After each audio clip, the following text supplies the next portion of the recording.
dans les travaux que l'on veut entreprendre, dans les investissements qu'on a déterminés.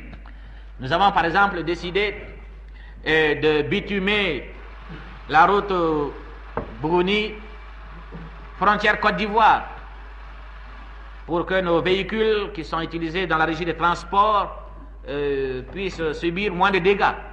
Nous avons décidé d'étudier le cours du Niger pour qu'il puisse être navigable en toute saison, parce que nous savons que le transport fluvial coûte moins cher que le transport routier. Nous avons également décidé, pour soustraire notre pays à l'emprise des pays producteurs industriels, de transformer sur place notre coton en tissu et en fil, de transformer nos peaux en chaussures, de produire nous-mêmes notre ciment, notre huile, notre arachide, de produire nous-mêmes certaines machines, d'étudier le cours du Sénégal pour que Caille soit notre port fluvial, ce qui nous mettrait à l'abri de la suggestion vis-à-vis du Sénégal, de la Guinée, ou de la Côte d'Ivoire ou du Ghana. Eh bien, ce sont de beaux projets, mais pour leur réalisation, il faudrait que nous ayons ce qu'on appelle les crédits d'investissement. Or, à l'heure actuelle, sur le plan des investissements, nous sommes dépendants de qui? De la France. Parce que nous utilisons le franc CFA qui est garanti par la monnaie française. De sorte que du jour au lendemain, si nous avons besoin de crédit, la BCEAO qui est ici peut demander des ordres à Paris et Paris peut dire non. À ce moment, nous nous trouverons, excusez-moi le terme, verts. Et nous avons vu ce danger, et pour nous y soustraire, nous avons envoyé un peu partout des missions et nous en avons reçu. Ces missions ont été envoyées dans des pays de l'Est comme dans des pays de l'Ouest. Nos problèmes ont été exposés et les pays qui ont estimé devoir apporter leur contribution à la construction de notre pays nous ont aidés et ont signé avec nous des accords de coopération et des accords commerciaux. Dans le cadre de ces accords, certains pays nous donnent de l'équipement, des fournitures, ou bien ils nous prêtent des sommes pour acheter de l'équipement, pour acheter du matériel produit chez eux. Et quand vous apprenez que, par exemple, l'Union soviétique a mis à notre disposition 40 000 roubles, cela ne veut pas dire que l'Union soviétique compte 40 000 roubles et nous les donne. Elle nous ouvre un crédit de 40 millions de roubles avec lesquels nous achetons de l'équipement et du matériel pour notre plan. Quand vous apprendrez par exemple que la Tchécoslovaquie a mis à notre disposition tant de millions de dollars, cela ne veut pas dire qu'elle nous donne les dollars. Elle ouvre des comptes chez elle dans la limite desquels nous achetons du matériel et de l'équipement pour installer nos industries, pour équiper notre pays. Et la plupart de ces accords sont donc conclus selon la formule du clearing qui peut se traduire par une expression beaucoup plus simple, les échanges compensés.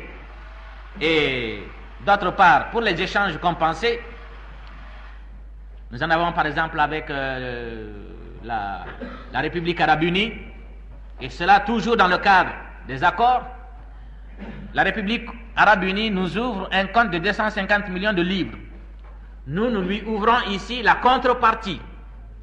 Nous prenons chez la République arabe unie des produits, des marchandises jusqu'à concurrence de la somme, et la République arabe unie prend chez nous des produits, des marchandises jusqu'à concurrence de ce que nous lui avons ouvert. C'est ce qu'on appelle les échanges compensés. Et les accords de clearing mettent à notre disposition donc du matériel et de l'équipement, et nous devons rembourser ces prêts, non pas en monnaie, mais en produits du Mali. Par exemple, nous remboursons en arachide, nous remboursons en huile, nous remboursons en peau, nous remboursons en coton, nous remboursons en cire, etc., etc. Et vous comprendrez les raisons pour lesquelles, depuis 3 ans, nous avons mis l'accent sur le retour à la terre pour qu'il y ait beaucoup plus de cultivateurs, pour que les cultivateurs groupés puissent être aidés, pour que des moyens modernes puissent être mis à leur disposition afin que leur rendement puisse être accru. afin que nous ayons suffisamment de produits pour pouvoir rembourser aux pays qui nous ont prêté les sommes qu'ils ont mises à notre disposition pour acquérir du matériel et de l'équipement pour notre plan. Voilà pourquoi vous avez constaté que le 1er septembre, dans mon discours ouvrant la campagne pour le plan électoral, l'on peut dire que les 4/5 du discours sont orientés vers l'organisation du paysanat, vers l'organisation de l'élevage et vers les conditions à remplir pour l'accroissement de la production. D'aucuns peuvent dire, mais alors, même si ces pays nous donnent des machines, de l'équipement, du matériel, mais puisque nous avons le franc CFA, la France, il y a quand même les échanges intérieurs à l'intérieur du Mali. Et puis il faudra continuer à payer les gens après avec le franc CFA. Et puis il faudra acheter aux d'autres pays où le franc CFA est en usage. Alors la France peut donc continuer à faire pression sur nous. Nous nous sommes également garés contre cette éventualité dans les produits que nous cédons. Par exemple, cette année, nous avons cédé des arachides à la Russie, à la Tchécoslovaquie et à la France. Eh bien, ces pays, la France par exemple, nous a payé en francs français. La Tchécoslovaquie et la Russie doivent nous payer une partie de nos arachides en devises.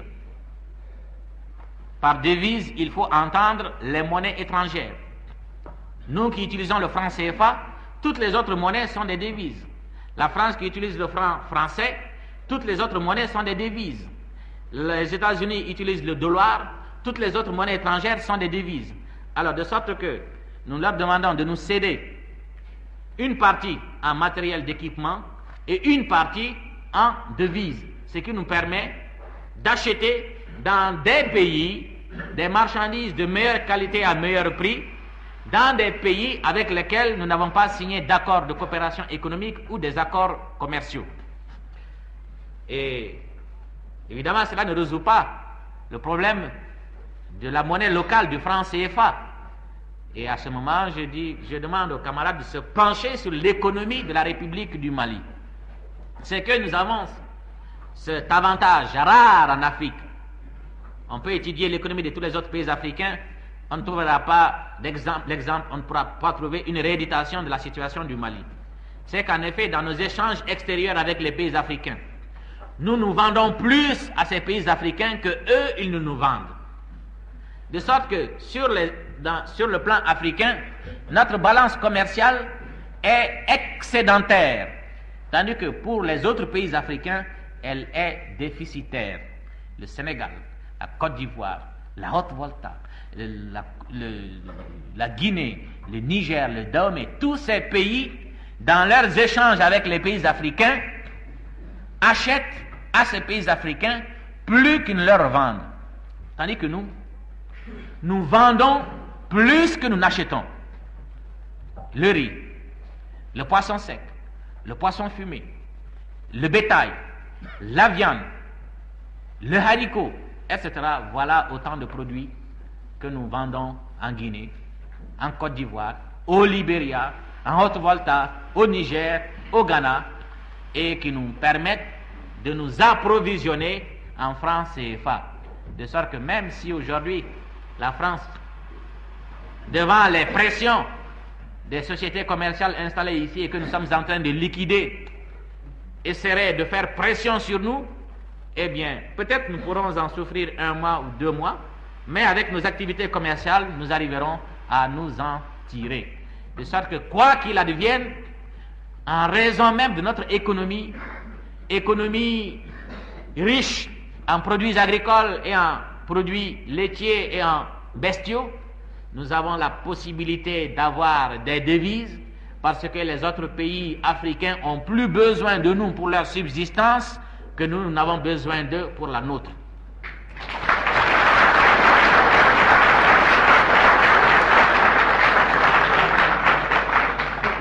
Certes, nous achetons des oranges et des bananes de la Guinée, mais vous savez bien que lorsque nous aurons mis en place lorsque notre plan aura été achevé, nous n'aurons pas besoin d'importer de bananes. Vous avez Sikasso qui produit beaucoup de bananes et ne sait qu'en faire. Et les bananes ici, à cause du transport, se trouvent dépréciées par rapport aux bananes guinéennes. Mais si cela est organisé, Kangaba produit des bananes, Bougouni en produit, Kati en produit. Presque on peut dire que toutes les régions du Mali où il y a de l'eau, toutes ces régions produisent des bananes. Mais pourquoi se fait-il que nous en importons? Parce que la commercialisation n'a pas encore été suffisamment organisée. Et cela nous ramène encore à cette situation que j'avais dénoncée, que nous avons des régions productrices de mil et de riz qui ne savent qu'en faire alors que d'autres régions sont déficitaires. Nous avons des régions productrices de bananes qui ne savent qu'en faire alors que nous avons d'autres régions qui en manquent au point qu'elles sont obligées d'en acheter à l'extérieur. Vous avez les oranges. Mais les oranges réussissent parfaitement chez nous. Et les oranges de Guinée, de la région du cercle de Bougouni, sans être greffées, sont les oranges les plus douces. Parce que j'ai beaucoup voyagé, j'ai mangé des oranges de Guinée, celles qu'on dit les plus douces, en les coupant à l'arbre, des oranges greffées de Ségou et d'ailleurs. Eh bien, les oranges qu'on produit dans le cercle de Yanfoulila sont les oranges les plus douces. Eh bien, or ces oranges peuvent réussir un peu partout. Il s'agit simplement de les planter. De sorte que nous pourrons donc là aussi nous priver des oranges de Guinée. Ce que nous achetions beaucoup à la Côte d'Ivoire, c'était la cola parce que nous l'exportions sur le Sénégal. Maintenant, nous ne l'exportons plus. Et vous avez constaté que la plupart des commerçants qui faisaient de la cola ont préféré acheter des véhicules pour faire du transport. Alors, qu'est-ce que nous achetons comme produits africains aux autres pays africains? C'est fini.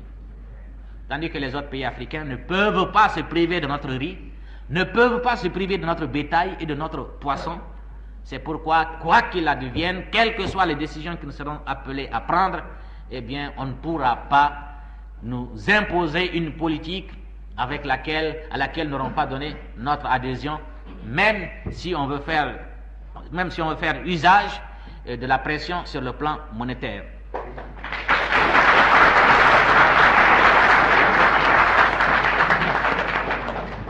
La Guinée nous a devancés dans l'indépendance et je sais qu'il y a des camarades qui quelquefois font référence à la situation de la Guinée. Les situations ne sont pas les mêmes. La Guinée comprend la forêt où il n'y a que les produits forestiers et très peu de culture. Vous avez le Foula, le pays Foula qui fait de l'élevage, un peu de fonio. Vous avez la Haute-Guinée, certes il y a des plaines, il y a eu même des aménagements très importants, mais qui ne sont pas cultivés. Les populations de Haute-Guinée préfèrent plutôt faire du commerce. De sorte que le travail de la terre n'y est pas en honneur et le pays manque de produits agricoles. C'est ce qui fait que la Guinée a davantage besoin des pays qui produisent des produits agricoles que ces pays n'ont besoin d'elle, puisqu'on ne peut y trouver que des fruits que l'on peut, avec un peu de bonne volonté, produire soi-même. La Côte d'Ivoire, certes la haute Côte d'Ivoire cultive du riz, mais les populations n'achètent pas ce riz qui est de mauvaise qualité. Ce n'est pas à cause de son conditionnement, mais à cause de sa variété, et préfèrent notre riz. Cette année, la Côte d'Ivoire a acheté près de 10 000 tonnes de notre riz, et l'an prochain, elle va en acheter davantage. Le poisson sec, la Côte d'Ivoire a créé des compagnies de pêche pour habituer les populations ivoiriennes aux poissons de mer, mais les populations abandonnent ce poisson pêché pour acheter notre poisson.